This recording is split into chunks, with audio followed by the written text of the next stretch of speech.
I booked the same cruise my wife said was girls only, and brought a surprise. She said it was a girls' cruise. I said nothing, just smiled, and boarded the same ship with someone she didn't expect to see. It all started a month before the trip. My wife told me she and her friends had planned a much-needed escape. 7 days on a luxury cruise ship, just the girls. No stress, no husbands. She said they'd sip cocktails by the pool, take yoga classes at sunrise, and reconnect. I nodded, acted supportive. I even helped her pack. But something in her tone, in the way she avoided eye contact when I asked for the cruise itinerary, didn't sit right with me. At first, I told myself I was being paranoid. She'd never cheated before, or at least she'd never been caught.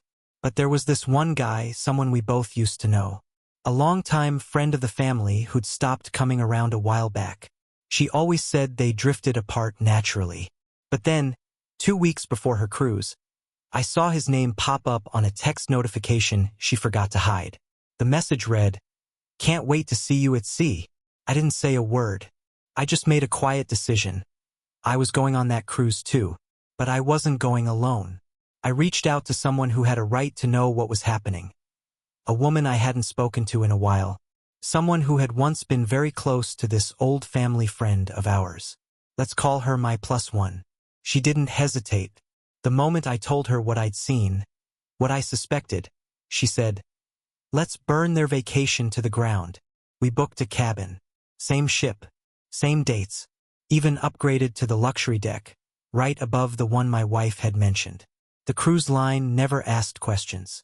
As long as you had the money and a passport, you were in. The day of departure, I helped my wife load her suitcase into the Uber. She kissed me on the cheek, said she'd call when she was settled in. I waved, smiling. Then I grabbed my own bag and headed to the port, half an hour later. Boarding a cruise ship the size of a floating hotel isn't hard when no one's looking for you. She was busy sipping welcome drinks and taking selfies with her girls, unaware that I was walking up the gangway behind her with a woman she had no idea was even in town. We checked in, found our suite, and unpacked. The ship hadn't even left port yet, and already my heart was pounding. Not from fear, this wasn't about confrontation. Not yet. This was about seeing the truth for myself. An hour after departure, we started exploring. We didn't go straight to her deck. That would have been too risky. Instead, we strolled the pool level, the dining area, the casino. And then we saw them, her and him, sitting at the corner of an outdoor bar, laughing like high school sweethearts. No girls in sight, no group of old friends. Just the two of them, faces too close, drinks in hand, hands touching for just a little too long. I felt my jaw tighten, but I didn't move. Not yet. My +1 snapped a few photos from behind her sunglasses. Casual, discreet, evidence. We retreated to our suite, sat in silence for a while, processing the moment. "So," she finally said, "what's the play?" I stared out the window at the waves and thought about that question for a long time. I didn't want to scream. I didn't want to fight. I wanted her to know. I wanted her to feel what it's like to be watched, to feel the floor beneath her shift. I wanted to take her perfect little fantasy and twist it into a nightmare. But slowly. We had 6 more days at sea. Plenty of time to sink this ship. The next morning, I woke up early, long before breakfast service began. I wanted to see how they moved, how bold they really were. My +1 stayed in the suite while I went for a walk, cap pulled low, sunglasses on. I wasn't worried about being recognized. My wife had her head so far in the clouds. She wouldn't notice me unless I tapped her on the shoulder. I strolled casually past the gym, down the upper deck near the sunrise yoga session she had supposedly signed up for. No sign of her. Instead, I found her lying across a poolside lounger with him, laughing, holding 2 fresh mimosas. He had his hand on her knee. She was in the same swimsuit she said she hated wearing in public. That was a lie. All of it was. I ducked behind a towel rack and waited until they stood up, walked off together like they owned the ship. They weren't even hiding. There was no girls' group. No excuse. She had looked me in the eyes and fed me a fantasy. And now she was walking hand in hand with a man she swore she hadn't spoken to in over a year. By noon, I was back in our suite with my +1, planning the next move. We decided not to confront them yet. That would be too easy. Too fast. No, we were going to stretch this out. Make her sweat. We started showing up, just barely within her field of vision. At dinner, we chose the table 2 rows behind theirs. She didn't see us the first night. Too busy with her wine. Too focused on him. But the second night, she caught a glimpse. I saw her freeze for half a second when I laughed at something my +1 said. She looked our way, eyes narrowing, trying to confirm whether it was really me. I didn't look back. I acted like she was invisible. That shook her. She stopped laughing for a few minutes, started glancing over her shoulder more than usual. But still, she didn't say anything. She was probably trying to convince herself it was just someone who looked like me, that she was imagining things. After all, how could I possibly be on the same cruise? She'd made sure to plan it last minute, claimed it was just for the girls. Even had her fake itinerary ready. I knew she would spiral, and she did. The next morning, I saw her walking alone near the buffet, scanning the crowd like she expected someone to jump out from behind a pillar. My +1 and I walked past her once, close enough to hear her inhale sharply. Still, I didn't acknowledge her. I smiled, laughed, took her silence as an invitation to keep playing. Later that day, we booked a couples massage. Not because we wanted it, but because it was located in the spa wing, right across from the private cabanas she and her friend had been frequenting. We walked through the hallway just as they were stepping out. She saw me. She really saw me this time. Her eyes widened, and she almost dropped her towel. He looked confused. He had no idea who I was. She didn't say a word, just grabbed his arm and pulled him away like she'd seen a ghost. That night, she didn't show up at dinner. Instead, I got a text from an unknown number. "Is that really you?" I didn't reply. 5 minutes later, "Why are you here? Please say something." "It's not what it looks like." The classic script. But I wasn't playing along. She had made her choices. Now she could sit with them. The next morning, I saw her sitting alone on one of the sun decks, clutching her phone like a lifeline. She looked different, smaller, like the ship had shrunk around her. Her friend, the man she betrayed me with, didn't sit next to her. Maybe he sensed something was off. Maybe she told him. Maybe she was starting to crack. I didn't care. I walked right past her without a glance, hand in hand with my +1, who was loving every minute of this unfolding drama. But we weren't done yet. We still had 4 days to go. For more days to unravel the lie she built. For more days before she found out that I had more than just a surprise appearance in store. Because while she thought she was playing a private game behind my back, I'd been busy collecting every detail. Every smirk, every touch, every little piece of her fantasy vacation with a man she thought she could hide. She was about to learn what it felt like to be caught on a ship with no exit, no way out, and nowhere to run. And the person I brought with me? She had her own reasons for wanting revenge. But that part of the story, it was just beginning. By day 4, the tension was undeniable. My wife's laughter had disappeared, replaced with long walks alone on the upper deck and hushed phone calls she thought no one could hear. I saw her more times than she saw me, and each time, her eyes searched for mine, hoping to find something.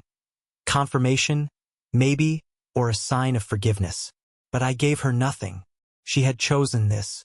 She had arranged every detail of this girl's only cruise, carefully omitting the fact that her +1 wasn't a friend, wasn't even a woman. She thought she could vanish into a fantasy on the open sea and return untouched, guilt-free, like nothing happened. She didn't know I had boarded the ship too, with a woman who had once trusted the same man she was now sneaking around with. What made it worse, better, really, was how beautifully oblivious he was. Her companion, her so-called old friend, strutted around the ship like a man on vacation, never realizing he was standing inches away from someone who knew everything about him. My +1 had once lived with him, shared bills, dreams, plans. He walked out one day and never came back. No closure, no apology, just silence. And now here he was on a cruise, laughing like nothing ever happened. When she saw him the first night, Her reaction wasn't anger. It was opportunity. She didn't just want revenge. She wanted clarity. She wanted to see for herself if he had ever really cared. Now, after watching him wrap himself around another woman without shame, she had her answer. That morning, we decided it was time to make our presence known in full. No more hiding. No more quick glances. We booked dinner at the same exclusive restaurant they'd reserved for the evening, thanks to a little charm at the concierge desk. I wore the same cologne my wife had once gifted me. My +1 wore a sleek black dress that left no room for subtlety. We arrived 10 minutes after them. She was already seated when we walked in. Her glass of wine trembled slightly when she saw me. She froze mid-sentence, her fork halfway to her mouth. Her eyes flicked to the woman beside me and then back to me. Her smile vanished. Her lover turned to look, confused, then curious, and then recognition. His face drained of color. He looked at my +1 like he was seeing a ghost. In a way, he was. We didn't say a word. We didn't have to.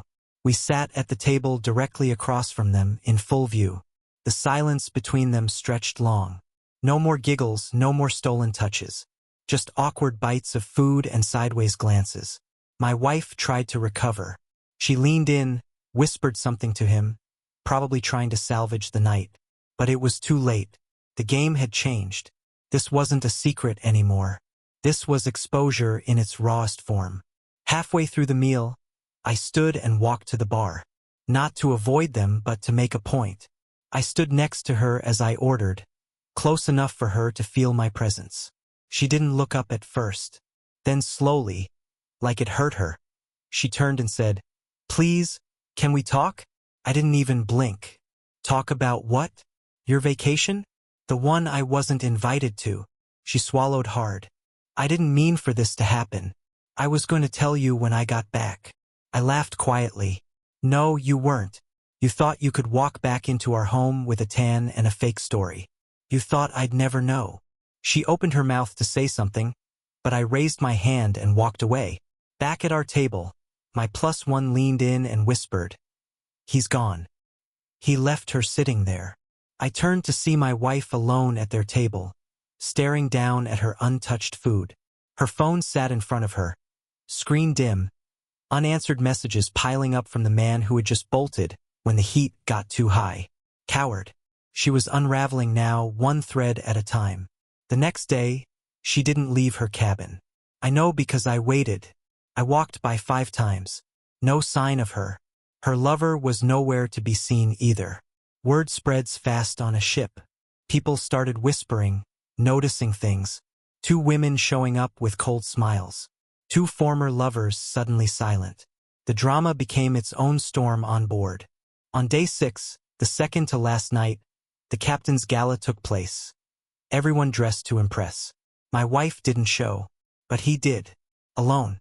He came to the gala, tried to blend in, sipping champagne and making small talk. My +1 approached him quietly. I watched from a distance. She didn't scream. She didn't slap him. She just looked him in the eyes and said, "Now you know how it feels." Then she turned and walked away without waiting for a response. He didn't chase her. He just stood there, small, diminished. I walked over, locked eyes with him for just a second. Not angry, not bitter, just done. He looked away first. I went back to my table and raised a glass. This wasn't about revenge anymore. It was about closure, about reclaiming what had been taken. And I had one more day left to make it final. The final morning of the cruise arrived with a heavy sky and slow waves rocking the ship as if the ocean itself had grown tired of pretending everything was normal. I stood on the balcony, watching the distant shoreline appear through the fog, thinking about how this all began. A lie wrapped in a smile. A girls-only cruise that was never about friendship or self-care, but about secrecy and escape. She wanted distance, from our marriage, from accountability, from the truth. What she didn't expect was that the truth would follow her on board and sit across from her at dinner. She didn't leave her cabin that morning. I knew because I waited one last time. I stood at the cafe near the elevator she always used. I watched every passenger walk by, checked every reflection in the glass. No sign of her. She had become a ghost on her own vacation. Her so-called friend, her lover, was nowhere in sight either. Rumor had it he switched cabins after the gala, tried to stay under the radar. One of the bartenders told me he'd been drinking alone at odd hours, asking questions about privacy and discretion. It was pathetic, really. Meanwhile, I packed my things. My +1 did the same. We didn't speak much, just shared a few looks of quiet satisfaction. This trip had started as a gut instinct, a risky plan born out of betrayal. But now it felt like something else entirely, liberation. We'd both come looking for answers, for justice, maybe even for revenge. What we found was far more satisfying. Clarity, not just about them but about ourselves. What we'd tolerated, what we'd accepted, what we would never allow again. Just before disembarkation, a letter was slid under my cabin door. Handwritten, folded neatly. No envelope, no name, just a few trembling lines on cruise stationery. Please don't hate me. I made a mistake. I was scared and selfish. I didn't know how to stop. Please talk to me when we get back. I'll wait for you. I didn't reply. I folded the note and left it on the nightstand with the door ajar. Let the crew find it. Let her wonder whether I read it, whether I tore it up, whether I even cared. As we exited the ship and walked down the gangway, I saw her at the end of the line. Alone, suitcase dragging behind her like an anchor. She looked up and saw me. Her eyes widened for a second, desperate to read my face. I gave her nothing, just turned and kept walking, side by side with the woman she never expected to see again, the woman who had once shared a bed with her new secret. She didn't call out. She didn't run. She just stopped walking. Later that week, back on land, she finally sent an email. A long one, full of apologies, memories, hopes, rewrites of history where she wasn't the villain. She said the cruise was a mistake that got out of hand, that she wasn't herself, that she still loved me. She used all the phrases people use when they realize they've gambled something valuable and lost. I didn't write back. What was there to say? That I forgave her? That I understood? I didn't, and I didn't need to. I moved out 2 days later, quietly. No dramatic confrontation, no slammed doors. I left her the key on the counter and walked away from everything that used to be ours. The house, the memories, the routines we built. Let her live with them. Let them haunt her. My +1 and I kept in touch. Not romantically, just two people bonded by betrayal and honesty. We met once for coffee after everything settled, talked about what came next. She said she felt lighter than she had in years.